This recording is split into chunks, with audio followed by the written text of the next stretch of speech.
.1 च्या खाली जायला लागलो तर तो समाजच नष्ट होतो. पृथ्वीच्या पाठीवर तो राहत नाही. कोणी त्याला मारेल असं नाही, तो काही नसलं संकट तरी तो समाज नष्ट होतो, पुढे चालत नाही. अनेक भाषा अशा नष्ट झाल्या, अनेक समाज असे नष्ट झाले.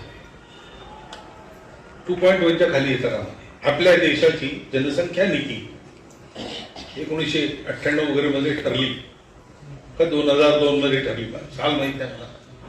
पण त्याच्यातही असं सांगतात की 2.1 च्या खाली नको.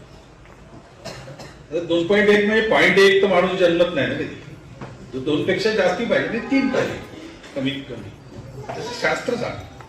0.1 च्या खाली जायला लागलो तर तो समाजच नष्ट होतो, पृथ्वीच्या पाठीवर तो राहत नाही. कोणी त्याला मारेल असं नाही, तो काही नसलं संकट तरी तो समाज नष्ट होतो, पुढे चालत नाही. अनेक भाषा अशा नष्ट झाल्या, अनेक समाज असे नष्ट झाले. 2.1 च्या खाली येताना आपल्या देशाची जनसंख्या नीती 1998 वगैरे मध्ये ठरली का 2002 मध्ये ठरली, साल माहिती आहे मला. पण त्याच्यातही असं सांगतात की 2.1 च्या खाली नको.